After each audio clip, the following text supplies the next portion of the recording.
Okay, so welcome to the talk today. We have Buddhism, AI, and a counseling neuroscience talk series. Today we have invited prestige scholar, Dr. George Lee, who is a senior lecturer in our center and one of the first book on the Buddhism and counseling.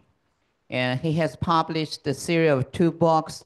One is a guide to Buddhism counseling, and another is early Buddhism teaching, a foundation for counseling. You know, nowadays people are have an increasingly higher stress. So psychology like counseling is become more popular, and for in regard to the Buddhism counseling, so we got the first book and the first center in the world on Buddhism counseling. And now we invite the author, Dr. George Lee, here to give us a talk. Thank you. Thank you. Thank you for the introduction. Sorry for the technological problems. Well, everything is about causes and conditions, right? So we cannot really control what will happen. So usually to begin my talk, I have a ritual of everyone letting go of all the things that you have brought all the way to this room and just relax and listen to 3 songs of a singing bowl. So we will just relax and then come back to this moment together.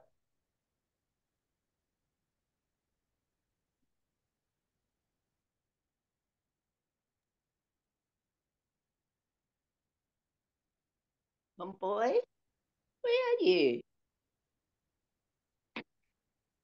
Hello, you're here.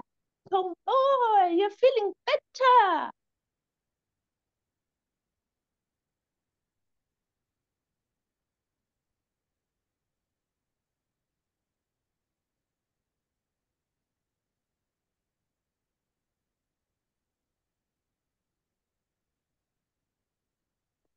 Well, we hear millions of things every day, right? Singing sounds and everything. And how do we know what is true, what is real, what to use as an information to make our decision? It is a decision moment by moment. So today's topic is from no truth to no truth, implications to AI counseling. So what I want to bring out today is talking about the position of AI and our struggle and our opportunities as a Buddhist counselor. So first of all, those are the things that we will do in the next like 35 minutes or so. First of all, I want to introduce my model and talk about what I mean by no truth. And in counseling, what can actually AI do already as of today, 2025? And what can't AI do? And hopefully we can save a few minutes for Q&A. So thank you, Dr. Gao, was just introducing me, and this is my background. My main background were two. My first doctorate degree was in clinical psychology, and second doctorate degree is in Buddhist studies, because I'm really interested in integrating Buddhism and psychology. And I believe that first, counseling, psychotherapy, those are some response to human suffering in a contemporary society. Most of us maybe like have heard about counseling or psychotherapy, even have tried them. So in a way, going to a therapist, going to a counselor, a social worker, even psychologist is not a novel thing. We kind of accept it. This is just part of life. We struggle, we have problems, we talk to some professional. But the problem is not about the modality or the framework. The problem is about inside all those kind of psychological or counseling concepts, the way that we've been doing are using Western philosophy and wisdom, which are great. But when we apply something from another culture to the Asian culture, there are a lot of discrepancies. And I believe that Buddhist wisdom has been there for more than 2,000 years, have influenced and helped a lot of people. And if we try to package it differently, professionalize Buddhism and make it a counseling framework, I think it can benefit a lot of people who are affiliated with Buddhist teachings and help a lot of people in suffering. So this is the most of the work that we do in the Center of Buddhist Studies.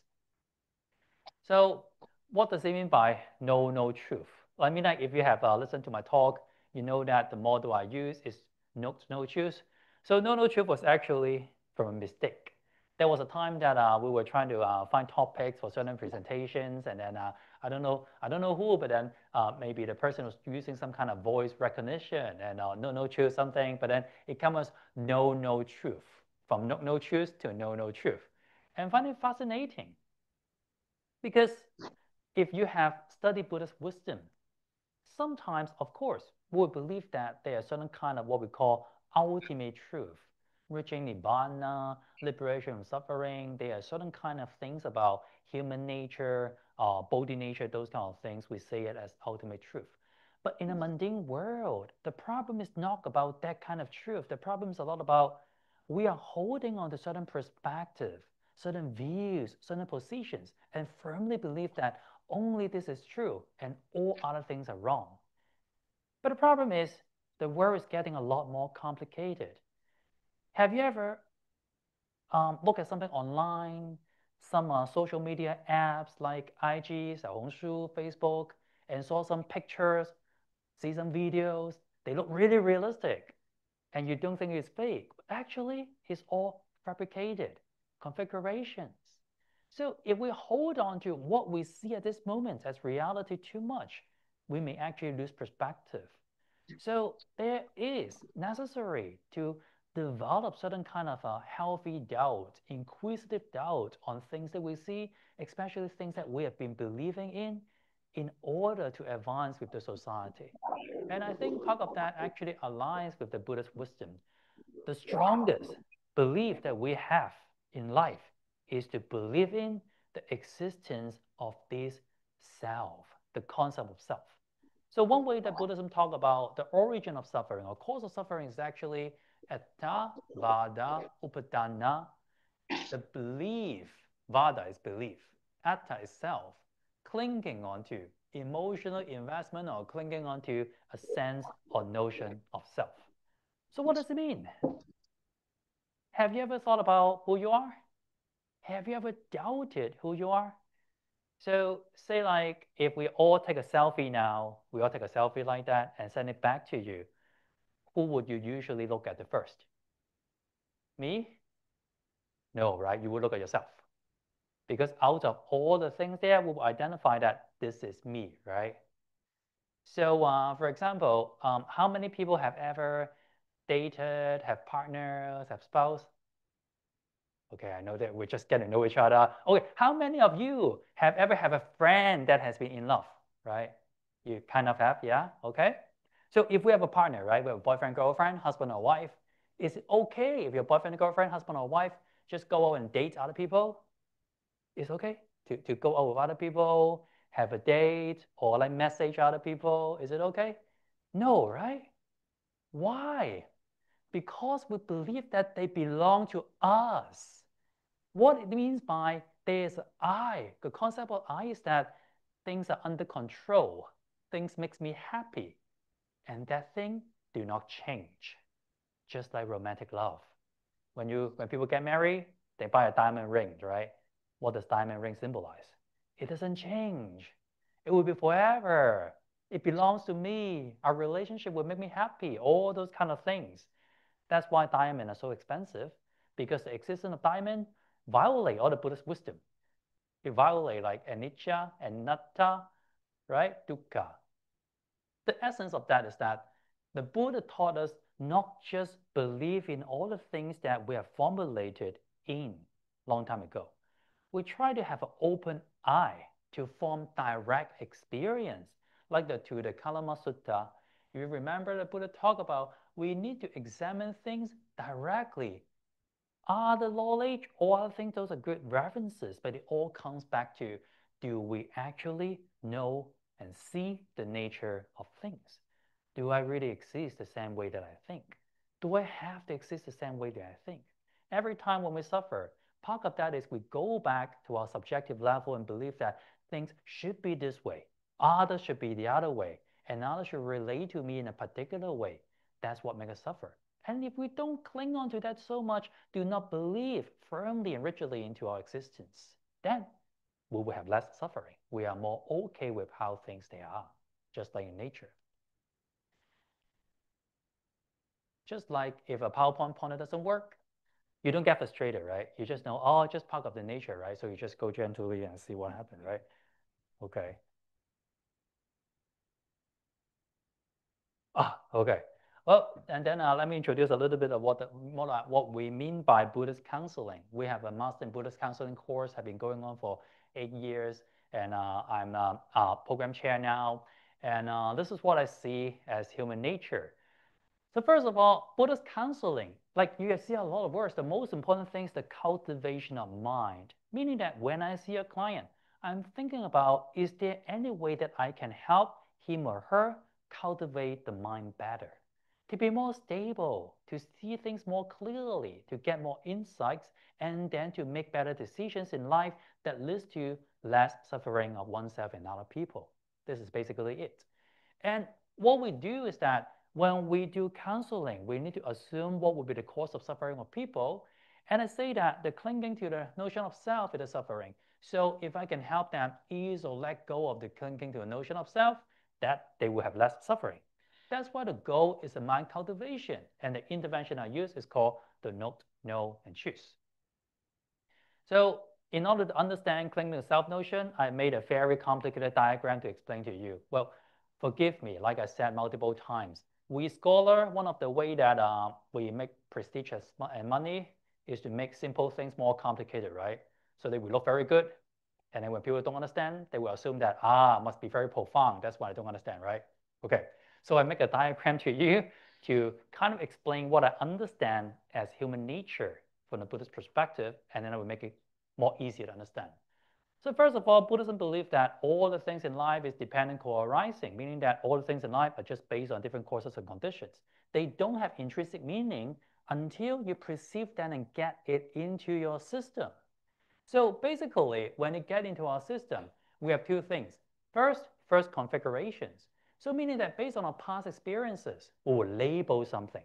When we label something, we make sense of them and use language of that. This is completely fine. But the second configuration means that based on our sense of self, which has all the needs, all the craving, all the values and systems, we would try to form a relationship with the first thing that we see in order to satisfy our inner needs. So based on what we form here, we'll interact with the world and try to make sense to fulfill our needs. The main goal is that the I existence, we exist in a way we try to make the world fit into what we understand and then try to fulfill the needs that we want. So for example, very easy example. Okay, let's tell me, what is this? Yes, good, a book, right? Come on, a book, right? This is not a trick question, okay?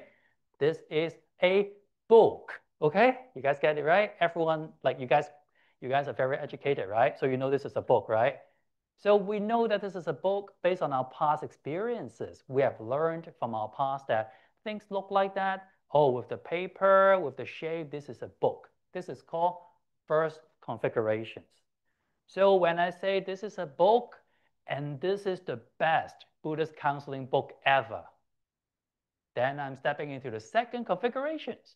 Why is it the best Buddhist counseling book ever? Only because I wrote it. That is based on my attachment to my identity.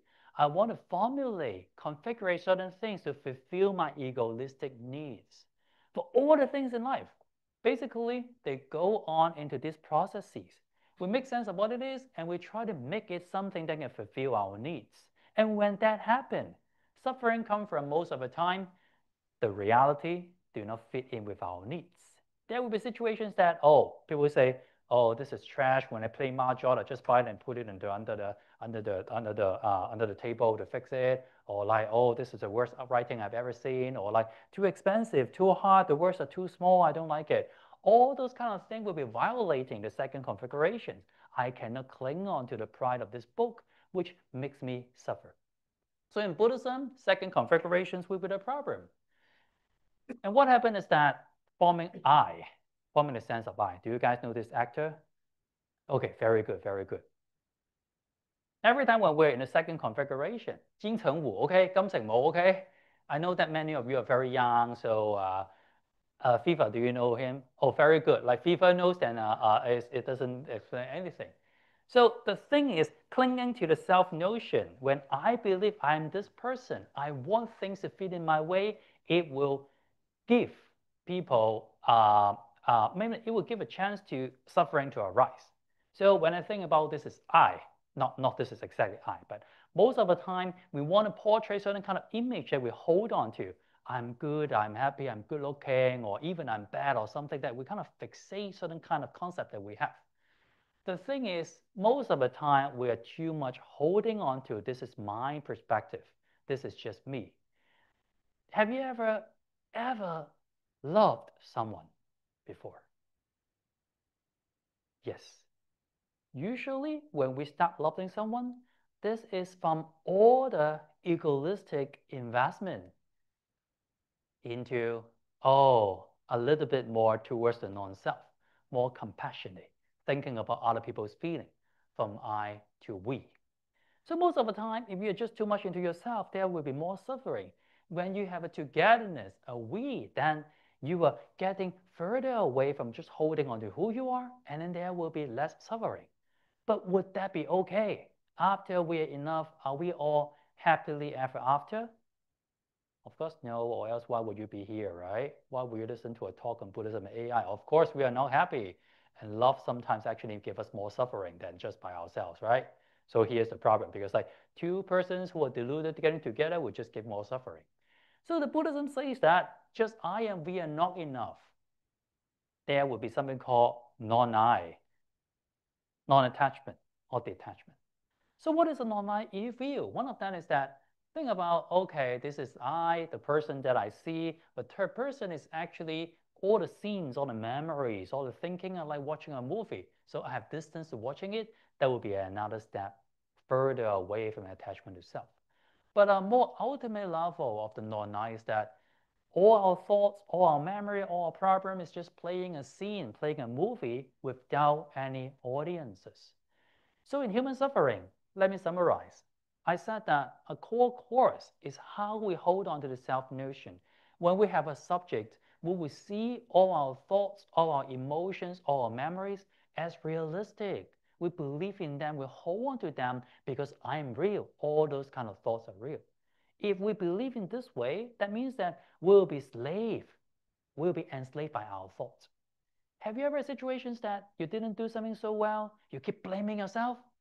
Oh, I'm not good. I am so dumb. I'm not worthy of love. I hate myself, those kind of things. And at that time, this is the attachment to self. We believe too much in what our brain, what our mind tells us. No truth. Even when our mind is very strong, even when they say something we thought is reality, if we hold too much on them, it's actually suffering. No truth means that do not believe in all the experiences you have in your mind, because all the thoughts are nothing more than a projection of the past. All the things are projecting from the past because of how we were raised, how we were grown up. And then if we have some kind of mental distance with them, we can make a better decision. Next time, when we know that all our thought is just like the final picture, it's just playing by itself without any self-nature, we will know that, oh, maybe I grew up from a very hard childhood. Maybe I have some emotional damage or like traumatic experiences that make me think or see things a certain way. That makes me psychologically or biologically suffer, but it doesn't have to be this way. When I know that there's a non-self, there's a distance between the I that it was in the past, I can have more kindness, I can have more acceptance and compassion to that, and then make a decision again. So this is what I see as a big essence in Buddhist counseling. And you must be thinking, after so long, so what does it do with AI, right? Very good. Very well. That's fair. The most important thing is that after being a psychologist and doing counseling for so long and teaching for so long, I keep thinking that, well, AI cannot beat people like us, right? This is humanity. Counseling, psychotherapy, human-to-human connection. There's no way that AI can outperform people like us. Do you agree? Yeah, no. I used to agree before I prepare for this talk. So let me show you something. Now, first of all, we keep thinking that there's I, right? So, but this is just a habit. Those are all the things that when we do, have you ever heard about 念佛是谁?参话头? So sometimes when we doubt existence of I, then it does not exist. We have psychological research having done on people who practice the meditation method. When some people practice 念佛是谁, 念佛是谁, we measure before they do the chanting and after they do the chanting. We realize that if they have done this kind of inquisitive meditation method, their association with the I-ness would decrease, meaning that the I-ness is not such a strong concept. I was talking about whether AI can outperform us. Another thing that might happen is that we have developed a sense of I as an error, as a delusion, and we make AI. Venerable Healing said that if we are problematic people and problematically develop a sense of self, then we can suffer, and we made AI. Would it be possible that AI also form a sense of self, and then they believe that they are there, and all the movies long time ago, like Terminator 2, Terminator 3, will happen and take over the world? Maybe, right? So today, in the last 20 minutes, we explore a little bit of what might AI be able to do, especially in counseling. Okay, this is the no-choose model that I've been talking about. So supposedly, when we do these three things, noticing what is happening, knowing what are the underlying reasons, and choosing again, this will be a way to work with our suffering and realize more of what is emptiness. But just now was about talking about how AI may not be able to outperform us until I prepare for this presentation, right? So let's talk about what can AI do, especially in counseling. Okay, so let's ask us a question. First of all, AI, you know that nowadays, those are AI counselors. They have an app, or sometimes they make a robot to do that. Do you think AI can treat severe disorders, like eating disorders, schizophrenia, something like that? How many people say no? How many people say yes, but as an assistant? Can you raise your hand? Okay, how many people say strongly yes? Better than you, George? Okay, oh, Zhen Zhen, okay, thank you. I haven't done your evaluation, okay? Well, yes, AI can be a good assistant to treat severe psychological disorder. Like 2 is the most accurate answer for now. Just by AI, there's some risk.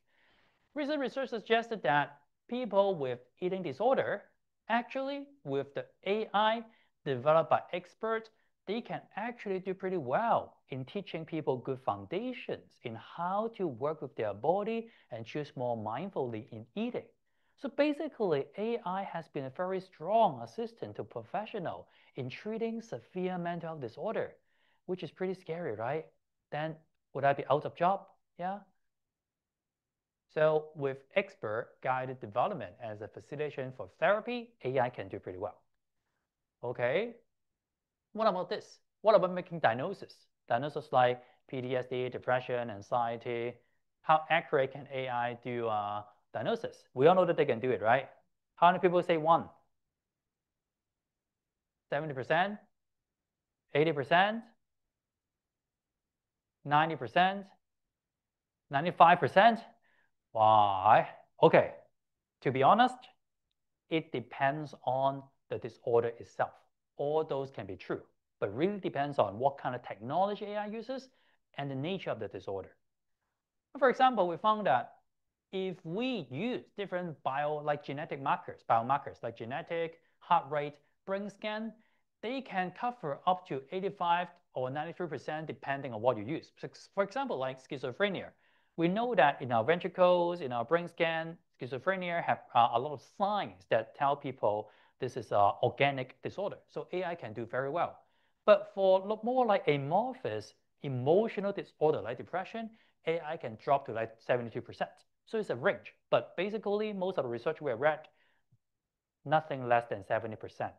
So maybe better than me sometimes. Anyway, can AI beat human therapy? This is a crucial one, okay? AI therapy versus like human to human therapy. Can AI beat us? Yes, if they can treat psychological disorder, if they can make good diagnosis. How many people say no? Okay, how many people say no, but close? How many people say yes? Okay, let's see. I have to say that for some therapy, like CBT, AI actually does pretty well. So there are meta-analysis examining AI's effectiveness in doing CBT. So they can do 60 to 70% of the effect size of human delivered treatments in the first 2 months. Meaning that if you do short term, AI can be pretty effective. Of course, like not yet as effective as human beings. But the problem is that for longer term therapy, AI may not be advanced enough to know how to flexibly adapt to the client's needs. But which makes me think it may be just a matter of time.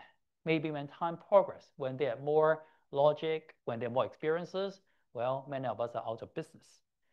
But I remember last time talking about this topic. There's something that AI cannot do, right? Human to human connection. Can AI bond with clients as good as we do? Can they understand the neurons in psychotherapy? Can they be empathizing clients' emotions? Can they really connect? Let's take a poll again. How many say no, AI cannot do that? Okay. How many say yes, but just a little? Okay. How many say yes, they can do it now? Zhen, why are you studying our program instead of AI? Okay. Okay, therapeutic alliance, something that I've been teaching again and again in all the courses, because I believe that any kind of therapeutic changes have to have a strong foundation in trust and security with the psychotherapist or counselor. But the problem is, nowadays, when we look at the result, there's a mixed method study looking at how AI bonding with client versus human bonding. Out of a 5-point scale, AI can do a 4.05 connection with human being, similar to what a human person can do. Like, do you know why I typed wrong? Because I was too scared at the time. Well, this is such a big, like, shocking news to me. We are very interesting animals, right? We can believe in technology, our phone, or some words, sometimes more than we believe in a fellow human being. Well, in another way, I'm not very surprised, because in Buddhism, we talk about we are all ignorant. We have all the delusions. All the things that is mistaken can happen to us because we are human beings. We have the 3 poisons: greed, hatred, and ignorance that make it happen.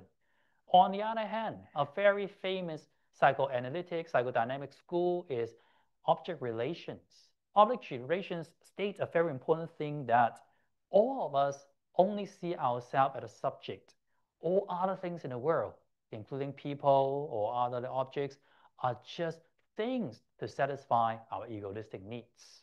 So if that's the way, some people can fall into inanimated subjects, right? Or inanimated objects. Have you ever seen the news? Some people getting married with a doll, right?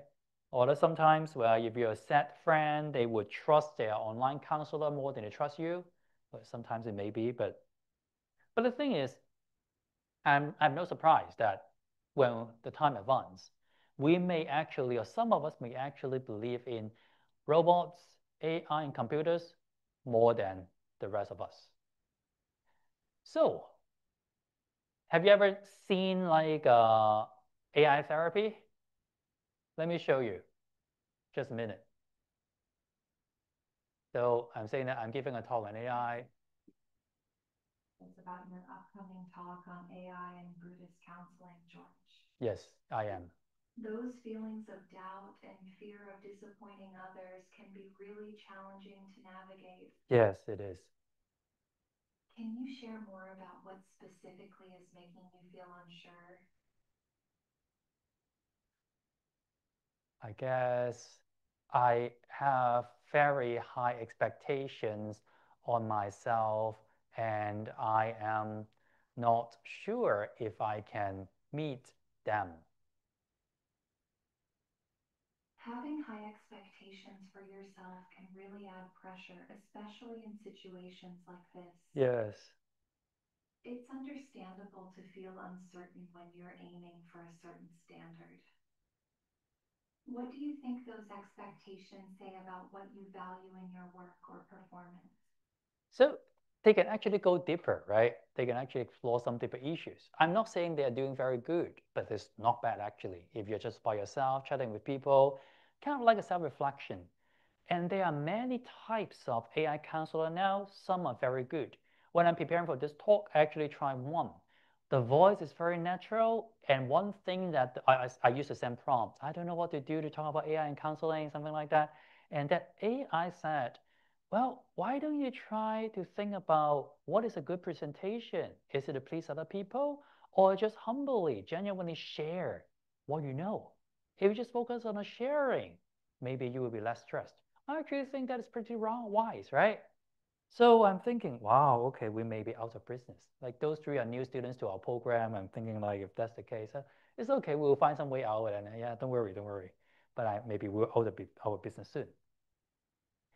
So in essence, would that be true? First of all, how many people know what is this Terminator 2? Yes. Okay. Okay. Good. the young participant won't know. Okay. So this is a very early movies about robot AI taking over human nature. Then is there anything that AI cannot do? Out of all the things I told you about, from Buddhist counseling, believing that as a spiritual friend, human connection, helping clients to cultivate their mind is something unique and necessary. But then AI can do so much already. Is there something that I believe AI cannot do? So, well, I guess some of the things AI cannot do is, even though they can be pretty empathic, but then they may not have certain kind of deeper, more genuine connection with people. Well, something in human beings, I still believe may be a little bit more unique. The way that we sense each other, the way we care for each other, the compassion, those other things may still be unique to human beings. Another thing is that the relational wisdom, even more subtle. We live in a high context culture. The way that we communicate, the way we sense and pick up things, and how not to respond, how to respond. AI may be not yet developing that wisdom. And finally, can AI be able to guide more spiritual depth or existential depth or growth? Maybe not yet. Human nature can be more complicated. It may still take some time to do. But those are some answers that I try to search online and try to ask AI, is there something you cannot do? The AI said, oh, those are something I cannot do, which I don't buy yet because it may be a matter of time. What I really think is I need to come back to the most fundamental question as a counselor. What do we need when we are deep suffering? So what do you need in deep suffering? Have you ever thought about that? What do you need? A raise from the boss, or I don't know, a new car, or what do you need? Anyone need love when you're deep suffering. Anyone need someone who care for you when you're in deep suffering. Anyone need a friend or a family, a relative that genuinely be there for you, right? Those are the things that we need. And I still believe that out of the things we need, the uniqueness of human being are the love and kindness. AI can always imitate the love and kindness, but something is just not genuine. Something is off. And when you have met like top cultivators like Tate, Han, Ajahn Brahm, Venerable Yin Hong, you can genuinely feel when you're in deep suffering, when you see them, there's certain kind of ease, compassion, or something that can make you feel better. Things are okay. Those are the things that AI may not be able to do, because those are the things that human beings have our own cultivation, and our cultivation is not just for our own benefits. It can also benefit and influence other people. So this is the first thing I think is very important. Love and kindness, AI may not be able to do. Secondly, exploring deeper meaning of life. So this is a very philosophical question. What is the most important thing in life? What is the most important time? And who is the most important person? So let's take a second to reflect on these three things. What is the most important thing in life? When is the most important time? And who is the most important person? Of course, when you ask AI, it can give you a lot of different answers or write a few papers about it. But it doesn't help, because at the end of the day, no matter what AI can do or cannot do, it does not change our human decisions or human meanings in life. Well, if you ask me, Human life, just like what the existential people would say, it does not come with any intrinsic meaning. We are all here to find and create our own meaning. But adding Buddhism to that, I believe the meaning of our life is about a cultivation. When I was born, compared to when I die, during the journey, have I become someone that has more wisdom? Have I been more kind to myself and other people? Have I grown? Have I done any good to the society? Not to debate what AI can do and what AI cannot do. So from the end of from the beginning to the end of our life, the only person we are facing is actually ourselves. And AI should serve the humanity instead of the other way around. So the most important thing is AI cannot help us find our own unique, special meaning of our life to make us live a fulfilling and satisfying life. So do you know what are the official answers to that? Have you heard about it? The most important in life, helping people. When is the most important time? Now. Who is the most important person? The person sitting in front of you. So most important thing is helping people, educating, presenting. Most important time is now, and most important person is you guys at this moment. So connection and the meaning of life, and finally, cultivation, like I said. And I still think that the homework, like each person has a unique homework in each life, and our goal for this life is to cultivate, to practice, and to be a better person. And I think this is the most important thing. Finally, I want to briefly talk about the Nok Choose and talk about how can it go into the counseling model. So first of all, Nocting is 觉, like sustain and refine attention and cultivate capacity for awareness. I think the most important thing in life is that we don't know what we are doing. We are not aware of what is happening in our body and mind, right? So after almost a whole talk, can I ask you, how many of you are aware of the way that you're sitting for the whole time? No? How many of you are aware of your breath? How you breathe, fast or slow? No? How many of you are aware of your heartbeat during the whole time? And was everyone having heartbeat just now? It's okay. We have a heart doctor here. If you don't have heartbeat for like half an hour, we have someone to help you in the next life maybe. Anyway, so awareness or noting what is going on is always the first step of any changes.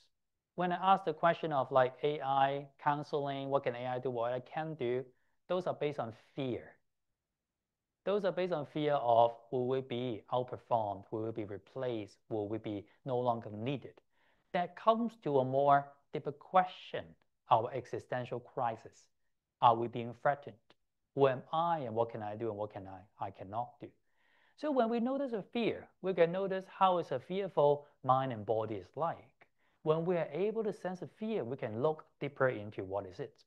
And in my Buddhist counseling model, a very important thing to be aware of, the first thing is that to be aware of our body, our brain, and our breath, the 3 Bs, right?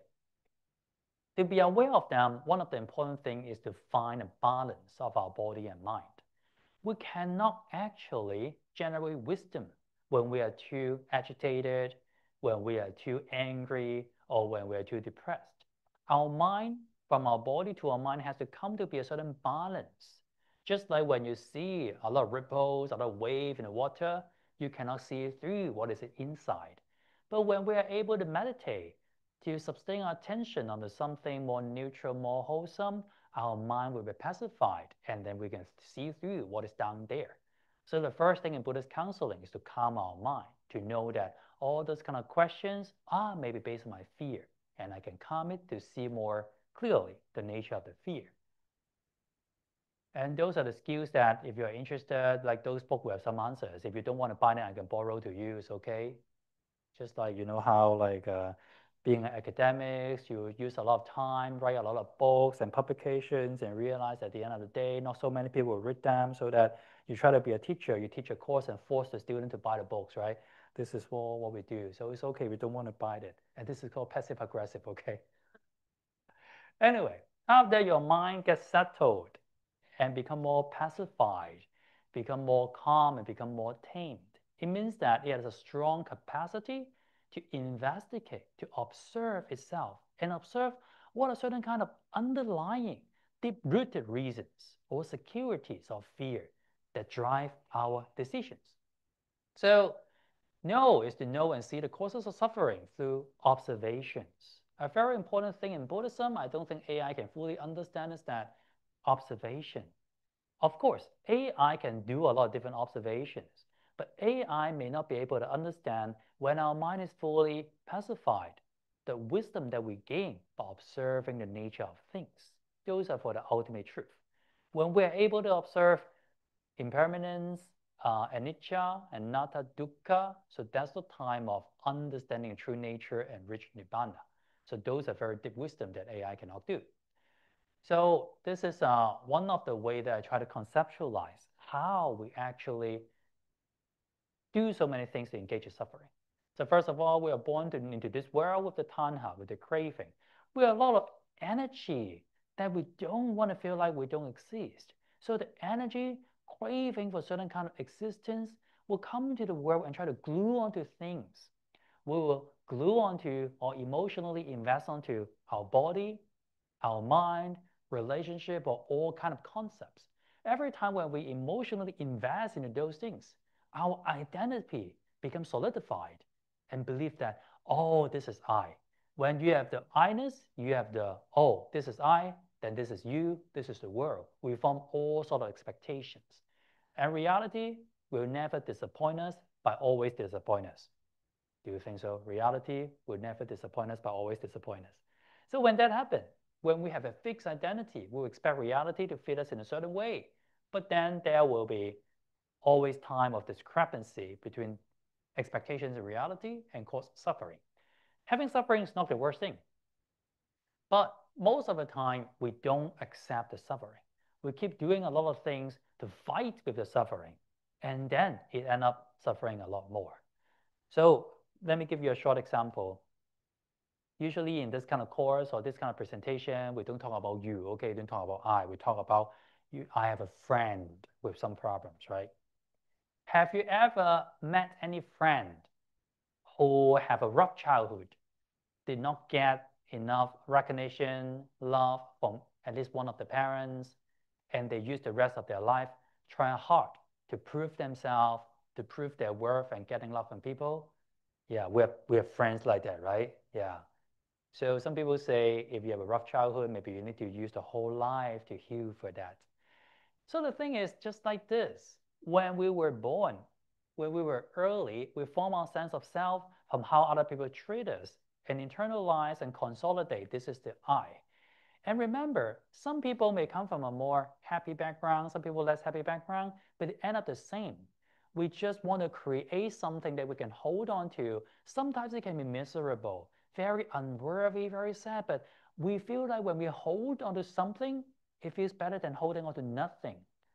That's why when you talk to people who are very miserable, you don't have to think of you in a certain way. You don't have to believe you're really bad. See how good you are. That will never work because their security comes from holding onto that identity. Upadana, some people translate mostly as clinging. But in a sense of that is emotional investment. How many people ever get any, how many people ever tried investment before? To the stock market or something like that? Oh, sorry about that. Like, yes, okay. When we invest, what do we expect? Return, yes. When we invest in the stock market, we expect money in return.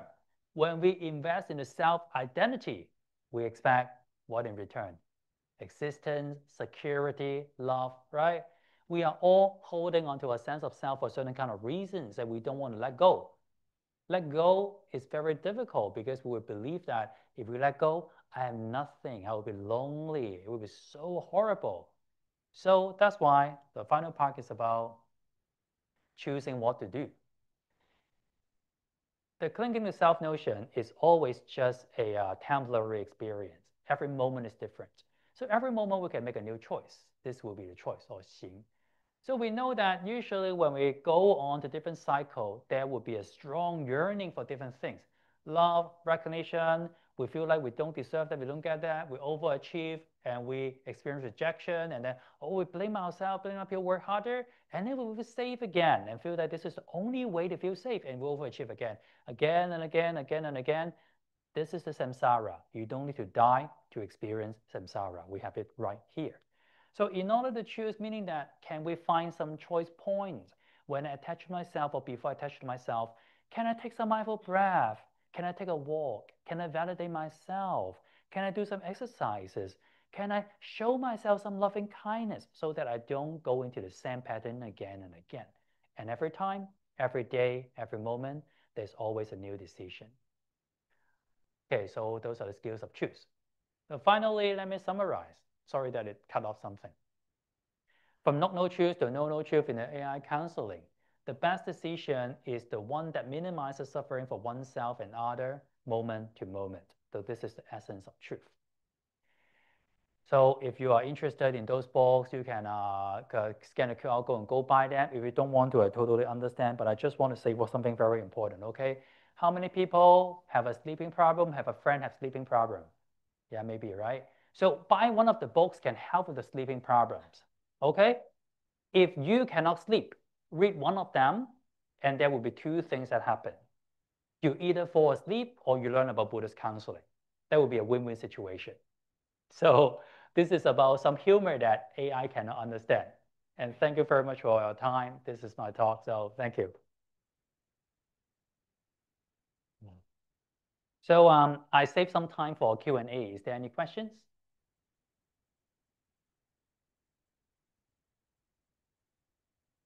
網上有哦，網上冇啊，冇啊。Oh, yes, this is a question. Can you speak louder? Yes, I can. Hey, hello. 所以個咪你嘅 PPT 會唔會 share 俾人嘅？都冇所謂嘅，應該我諗佢。Can I do it in Cantonese? 好啊。Is it okay to do question in Cantonese? OK， 好啊。我都識嘅，廣東話識啲。唔好意思嚇，AI 我今日嚟呢個講座好多謝你，係純粹係 AI 兩個字引咗我嚟。係。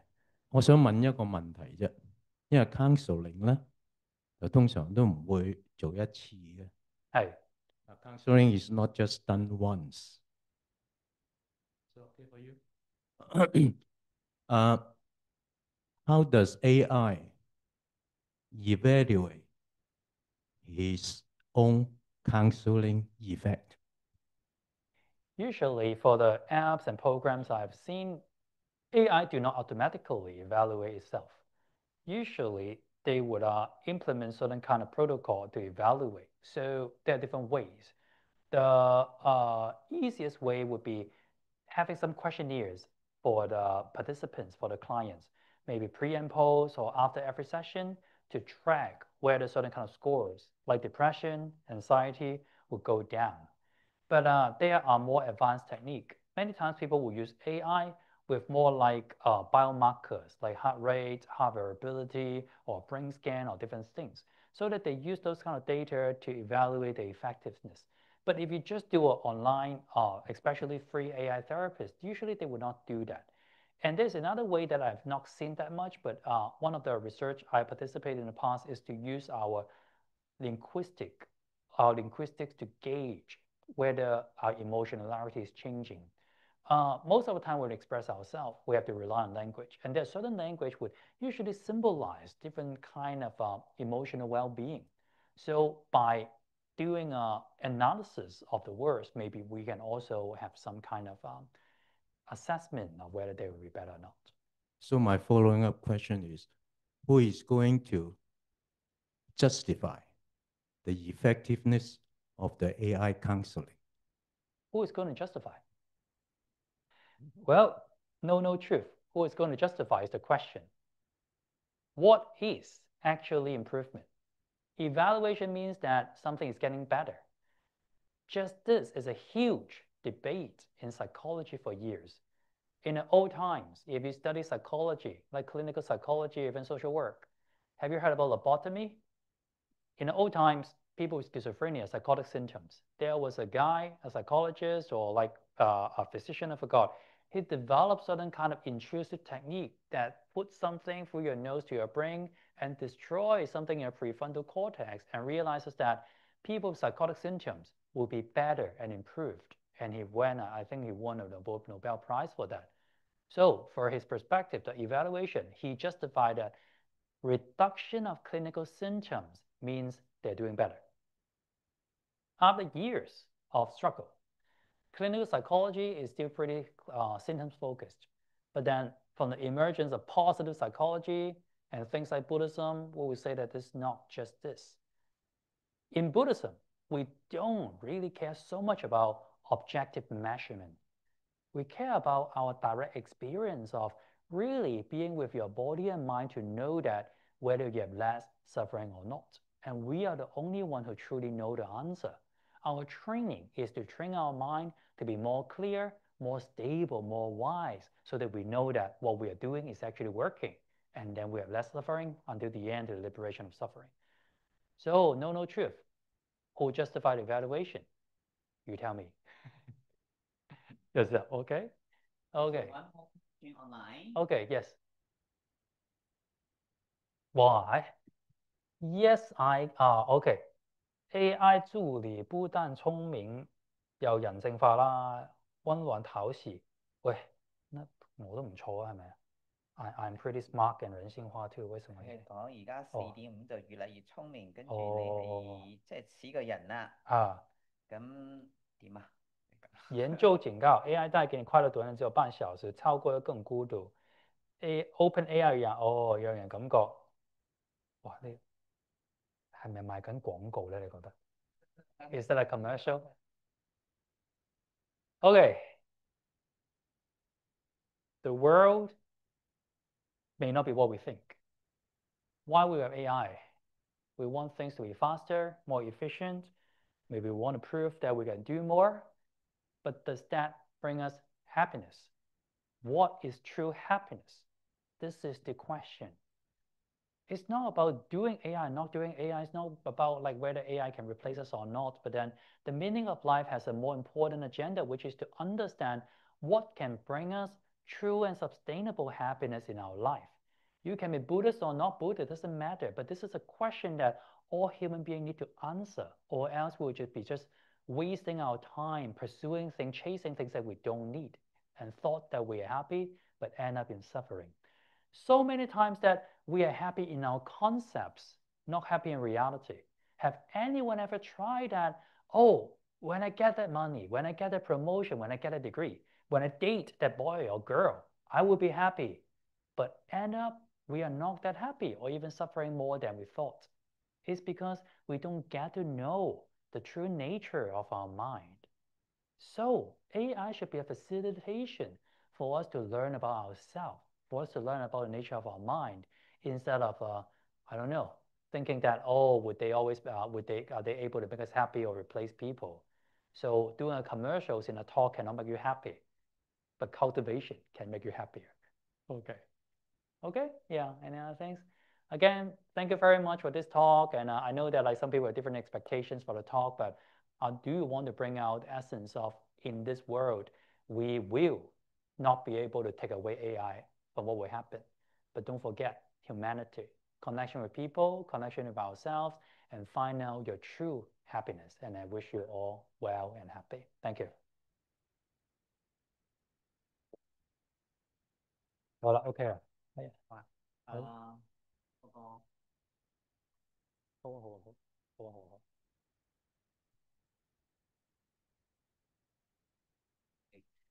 So thanks again for coming here to listen to the talk. This is a serial talk on Buddhism, AI, and neuroscience, as supported by the Hong Kong University Knowledge Exchange Fund and organized by the Center of Buddhism Study.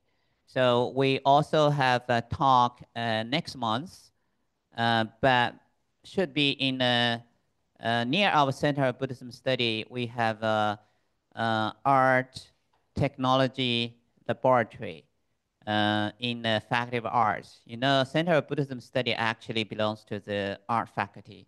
So maybe in the next months, our talk will be more relevant to the art. Maybe in Buddhism sense, it could be the like Tongka, or you know, in the art laboratory, they do have an immersive environment. So possibly next talk will be July 11th. June 11th. I mean next Wednesday. Maybe the similar time. We will announce later online. Please pay attention. But the talk maybe will have, we will invite a very famous Tongka printer from China. He's a Tibetan. So he's a kind of world famous Tongka printer. So he will show his Tongka in the lab, and maybe we'll also make some AI made Tongka. So for you to have a comparison. Yes, so yeah, have fun. Okay, thank you so much.